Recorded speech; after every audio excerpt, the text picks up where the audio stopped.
Hello everyone. आज का हमारा टॉपिक रहने वाला है कलेक्टिव सिक्योरिटी। ये इस टॉपिक का सेकंड पार्ट है जिसमें हम समझने वाले हैं कलेक्टिव सिक्योरिटी की वर्किंग को, it's criticism and its importance. So let's begin. Part 1 में हमने समझा था कि कलेक्टिव सिक्योरिटी होता क्या है और उसके फीचर्स को भी हमने समझा था। यहाँ हम समझने वाले हैं कि कलेक्टिव सिक्योरिटी की प्रैक्टिकल वर्किंग कैसी रही है। इसको हम दो पार्ट्स में समझेंगे। पहले हम समझेंगे कलेक्टिव सिक्योरिटी सिस्टम की working under the League of Nations and then it's working under the United Nations. तो ये होता क्या है ये मैं पहले बता चुकी हूँ। It stands for one for all and all for one. एक देश पर हमला सभी देशों पर हमला माना जाता है और सभी देश मिलकर अग्रेसर के अगेंस्ट एक्शन लेते हैं। तो लीग ऑफ नेशंस में भी कलेक्टिव सिक्योरिटी सिस्टम की बात की गई थी। लीग ऑफ नेशंस का जो कॉवेनेंट था उसके आर्टिकल 10, 11 एंड 16 में कलेक्टिव सिक्योरिटी सिस्टम के बारे में एक्सप्लेन किया गया था। कॉवेनेंट का जो आर्टिकल 10 था वो ये कहता था कि सभी देशों की टेरिटोरियल इंटेग्रिटी को रिस्पेक्ट करना चाहिए। वहीं आर्टिकल 11 कहता था कि वॉर या वॉर का खतरा पूरे लीग के लिए एक मैटर ऑफ कंसर्न है और लीग को इसके अगेंस्ट एक्शन लेना चाहिए। यहां तक कि कॉवेनेंट के आर्टिकल 12, 13 एंड 15 ऐसे पीसफुल मीन्स बताते थे जिनके थ्रू मेंबर स्टेट्स अपने डिस्प्यूट्स को सेटल कर सकती हैं। लेकिन जो आर्टिकल 16 है ये सबसे इंपॉर्टेंट आर्टिकल था कॉवेनेंट का। ये आर्टिकल कलेक्टिव सिक्योरिटी एक्शन की बात करता था, जो ये कहता था कि अगर कोई भी कंट्री वॉर पर जाता है या किसी दूसरी नेशन स्टेट पर हमला करता है तो ये पूरे लीग पर हमला माना जाएगा और लीग के पास पावर होगी इसके अगेंस्ट एक्शन लेने की। लीग ऑफ नेशंस के दौरान भी कलेक्टिव सिक्योरिटी एक्शन लेने की कोशिश की गई थी। ऐसा हुआ था firstly during the Manchurian crisis of 1931 and 1932, जहां पर जापान ने मंचूरिया पर हमला कर दिया था जो कि चाइना का एक प्रोविंस था। और ना ही सिर्फ हमला किया बल्कि वहां पर अपनी एक स्टेट भी एस्टैब्लिश कर दी। तो लीग ऑफ नेशंस ने इस स्टेप को कंडेम किया और एक रेजोल्यूशन पास किया जिसमें यह कहा गया कि जापान को अपनी फोर्सेस मंचूरिया से हटा लेनी चाहिए। हालांकि ये इतना इफेक्टिव नहीं रहा। इनफैक्ट इसका रिजल्ट ये हुआ कि जापान ने विड्रॉ कर लिया लीग ऑफ नेशन से। ऐसी ही कोशिश एथोपियन क्राइसिस के दौरान की गई 1935 में, जब इटली ने एथोपिया पर हमला कर दिया। एथोपिया ने लीग ऑफ नेशन से मदद मांगी और इटली के अगेंस्ट इकोनॉमिक सैंक्शंस इंपोज किए गए लीग ऑफ नेशंस द्वारा। हालांकि वो इकोनॉमिक सैंक्शंस इफेक्टिव नहीं थे। तो लीग ऑफ नेशंस के दौरान भी कोशिश जरूर की गई बट प्रैक्टिकलिटी में वो इफेक्टिव नहीं रही। अल्टीमेटली लीग ऑफ नेशंस ही खत्म हो गया। सेकेंड वर्ल्ड वॉर स्टार्ट हो गई। उसके बाद क्या होता है, जब सेकेंड वर्ल्ड वॉर खत्म होती है इमरजेंस में क्या आता है, इसका सक्सेसर यूनाइटेड नेशंस। तो यूनाइटेड नेशंस ने भी बात करी कलेक्टिव सिक्योरिटी सिस्टम की। जैसे लीग ऑफ नेशंस का कॉवेनेंट था, यहाँ यूएन का एक चार्टर था और चार्टर भी बात करता था इंटरनेशनल पीस एंड सिक्योरिटी को मेंटेन करने की। इनफैक्ट वो इनका प्राइमरी ऑब्जेक्टिव है। और कलेक्टिव सिक्योरिटी की बात की गई है कहाँ, in chapter 7 of the UN charter. उसमें 13 आर्टिकल्स हैं जो कि हैं फ्रॉम आर्टिकल 39 टू 51। इसमें आर्टिकल 39 ये कहता है कि ये सिक्योरिटी काउंसिल की रिस्पॉन्सिबिलिटी है इंश्योर करना कि कहीं किसी भी जगह पर पीस को खतरा तो नहीं है। वहीं आर्टिकल 40, 41 एंड 42 ऐसे मेजर्स बताता है जो सिक्योरिटी काउंसिल ले सकता है। आर्टिकल 42 इंपॉर्टेंट है। यह आर्टिकल बात करता है सिक्योरिटी काउंसिल द्वारा मिलिट्री एक्शन लेने की। फिर इसके बाद के आर्टिकल्स यूएन की पीस कीपिंग फोर्स से डील करते हैं।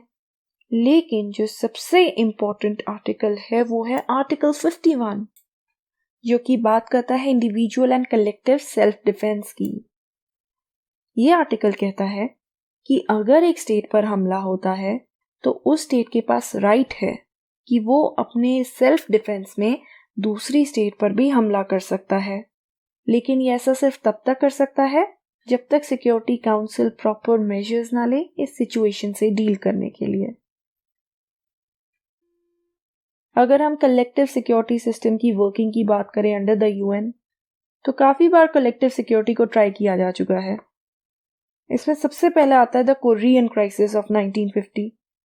ये मैं आपको इन शॉर्ट एक्सप्लेन कर देती हूँ क्योंकि एक बहुत इंपॉर्टेंट इवेंट है even from the perspective of collective security. तो हुआ क्या था कि नॉर्थ कोरिया ने साउथ कोरिया पर अटैक कर दिया था। It was on 24 to 25 June 1950।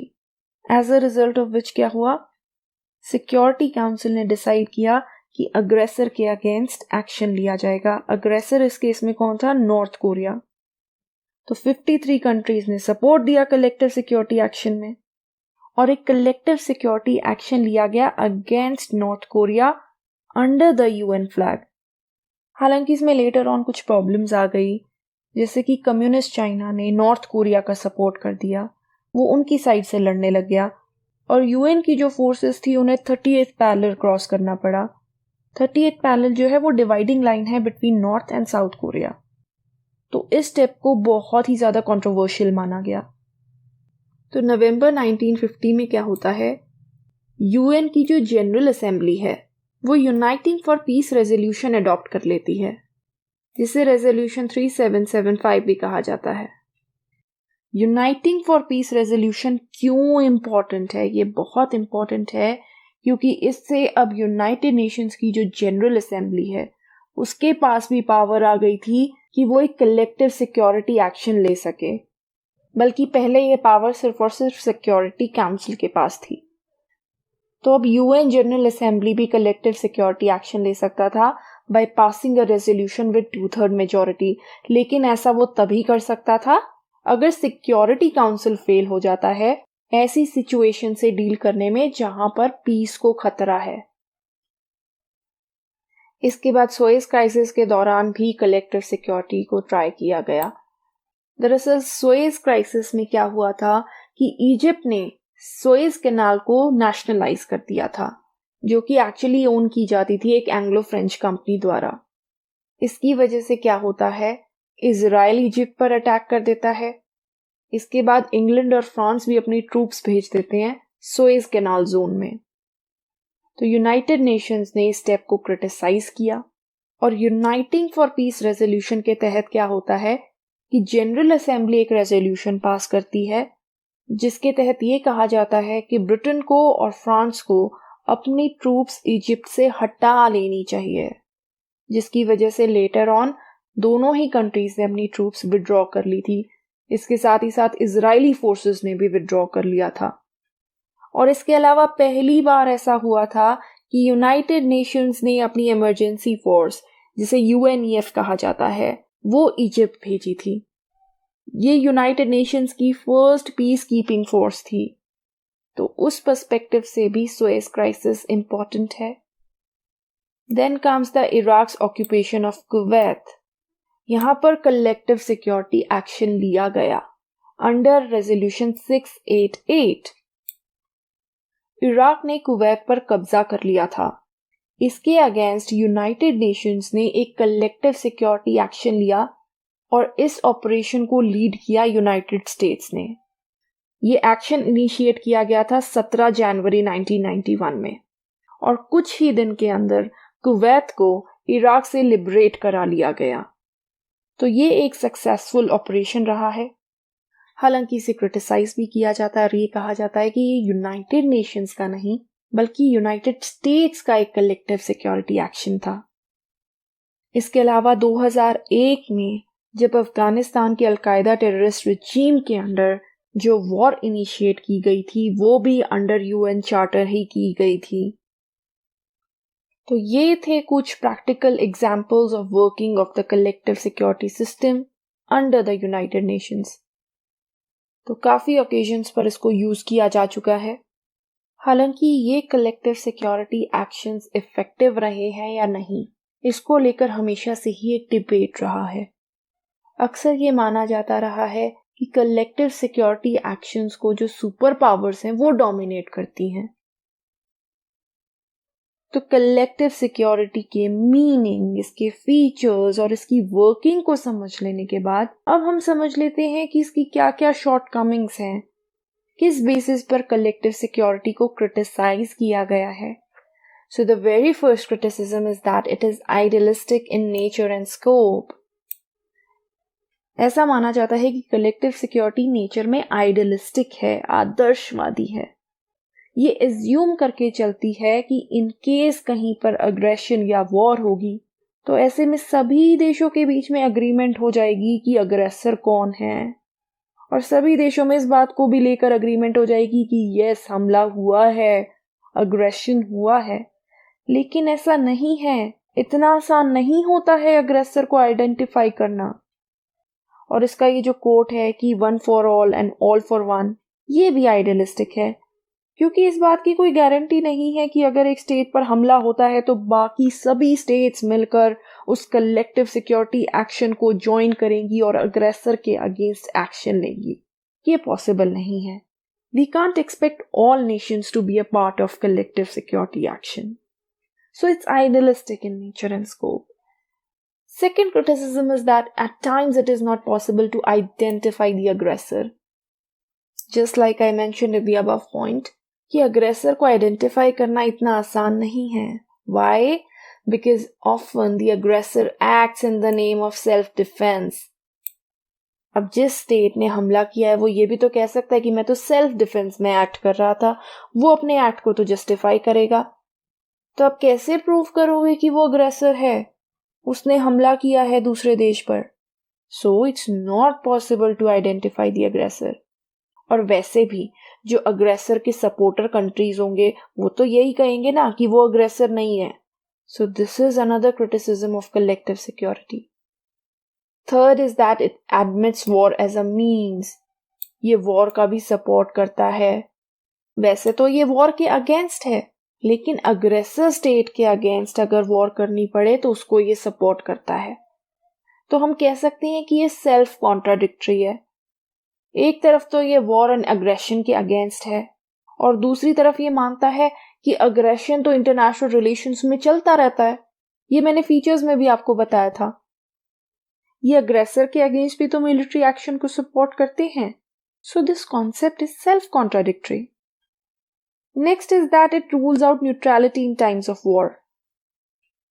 Theoretically अगर हम देखें, going by the books, practicality की मैं यहाँ बात नहीं कर रही हूँ, इस कॉन्सेप्ट का मानना है कि अगर किसी देश के खिलाफ या अग्रेसर के खिलाफ कलेक्टिव सिक्योरिटी एक्शन लेना पड़े और उस पर हमला करना पड़े तो बाकी सभी मेंबर स्टेट साथ में आएंगी और विलिंगली पार्टिसिपेट करेंगी कलेक्टिव सिक्योरिटी एक्शन में। तो ये न्यूट्रलिटी को रूल आउट कर रहा है। मेंबर स्टेट्स न्यूट्रल नहीं रह सकती, निष्पक्ष नहीं रह सकती। They will have to join the collective security action. ऐसा ये कलेक्टिव सिक्योरिटी का कॉन्सेप्ट एज्यूम करता है। It is a limited concept. ये लिमिटेड कॉन्सेप्ट पता है क्यों है? क्योंकि ये सेल्फ डिफेंस की बात करता है। Remember article 51। आर्टिकल 51 एक डबल एज स्वॉर्ड है। अग्रेसर भी आर्टिकल 51 को अपने लिए यूज कर सकता है, अपने एक्ट को जस्टिफाई करने के लिए यूज कर सकता है कि हाँ, हमने हमला किया लेकिन हमने सेल्फ डिफेंस में हमला किया।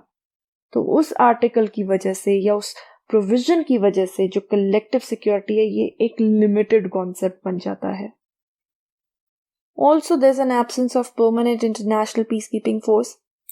जब हमने ideal conditions for the success of collective security discuss करी थी तब हमने डिस्कस किया था कि how important it is to have a permanent international peacekeeping force.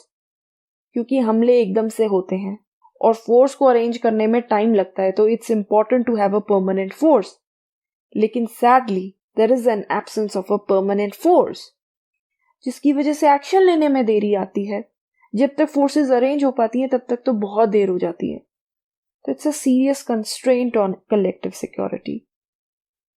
फिर आता है lack of provisions for termination of collective security action. ऐसा कोई प्रोविजन नहीं है जो ये बताता हो कि कलेक्टिव सिक्योरिटी एक्शन को खत्म कैसे करना है और कब करना है, क्योंकि ये भी एक आइडियल कंडीशन होती है कलेक्टिव सिक्योरिटी की सक्सेस के लिए कि एक प्रोविजन होना चाहिए जो ये बताए कि एक्शन को खत्म कब करना है। फिर आता है कि dependence on powerful states can be dangerous. देखिए, पावरफुल स्टेट की कलेक्टिव सिक्योरिटी एक्शन में पार्टिसिपेशन को लेकर दो चीजें हैं। पहली ये कि अगर उनका इंटरेस्ट होगा एक्शन लेने में, वो तभी उस कलेक्टिव सिक्योरिटी एक्शन का पार्ट बनेंगी। लेकिन अगर एक्शन लेना उनके नेशनल इंटरेस्ट में नहीं है तो वो रिलक्टेंट होंगे उस कलेक्टिव सिक्योरिटी ग्रुप को ज्वाइन करने में, क्योंकि उन्हें लगेगा ये तो उनके इंटरेस्ट में ही नहीं है। और जब वो पार्टिसिपेट कर लेती हैं ऑपरेशन में, तब वो उन कलेक्टिव सिक्योरिटी ऑपरेशंस को डोमिनेट करने लग जाती हैं। तो दोनों ही बातें हैं। तो पावरफुल स्टेट्स हर चीज अपने हिसाब से करती हैं कलेक्टिव सिक्योरिटी में, जो कि डेंजरस भी हो सकता है। तो ये कुछ क्रिटिसिज्म है कलेक्टिव सिक्योरिटी के, लेकिन ऐसा नहीं है इसकी कोई सिग्निफिकेंस नहीं है। कलेक्टिव सिक्योरिटी की सिग्निफिकेंस ये है that it's an important device of crisis management. इसके थ्रू क्राइसिस से डील किया जाता है, यानी कि ऐसी सिचुएशन से जहां पर पीस को खतरा होता है या जहां पर वॉर के चांसेस होते हैं, और इसी प्रकार इंटरनेशनल लेवल पर पीस एंड सिक्योरिटी इंश्योर की जाती है। It also acts as a deterrent against war. War के अगेंस्ट ये डेटरेंट कैसे साबित होता है, ये मैं पहले भी एक्सप्लेन कर चुकी हूँ। क्योंकि अग्रेसर स्टेट को पता होता है कि अगर उसने दूसरे स्टेट पर हमला कर दिया तो दूसरी तरफ से भी एक खतरनाक हमला होने वाला है। वाई? वो एक ऐसा हमला होगा जिसमें सभी मेंबर स्टेट्स शामिल होंगे, तो वो दूसरी स्टेट पर हमला करने से बचेगा। So this is how collective security acts as a deterrent against war. Also, it prevents the nation states from attacking other states or threatening the states. ये प्रिवेंट करता है नेशन स्टेट्स को कि वो दूसरी स्टेट्स पर अटैक करें या दूसरी स्टेट्स को डराएं, उन्हें थ्रेटन करें, एज दे नो उसके रेपरकेशंस होने वाले हैं due to the system of collective security. तो ये थी इसकी सिग्निफिकेंस। हम कंक्लूजन में कह सकते हैं कि ये सिर्फ एक थ्योरेटिकल कॉन्सेप्ट नहीं है, इसको प्रैक्टिस भी किया गया है under League of Nations as well as under United Nations. League of Nations के अंडर तो ये सक्सेसफुल नहीं था, यूनाइटेड नेशंस के अंडर इसको मिक्स्ड रिस्पॉन्स मिला। जहां जहां ये सक्सेसफुल रहा भी, वहां वहां इसका रोल डिबेटेबल भी रहा है, क्योंकि ऐसा माना जाता रहा है कि कलेक्टिव सिक्योरिटी एक्शंस को डोमिनेट कौन करते हैं? Powerful states. तो वो सीरियस होकर कलेक्टिव सिक्योरिटी एक्शंस में पार्टिसिपेट वहीं करते हैं जहां पर उनके नेशनल इंटरेस्ट होते हैं। तो ऐसे में अगर कहीं इन कलेक्टिव सिक्योरिटी एक्शंस को सक्सेस मिलती भी है तो वो उन पार्टिसिपेटिंग पावरफुल स्टेट्स की वजह से मिलती है। बट नॉनदलेस हम ये डिनाई नहीं कर सकते कि डेफिनेटली जो कलेक्टिव सिक्योरिटी का प्रोविजन है, it's a deterrent against war. So this was it for today's topic.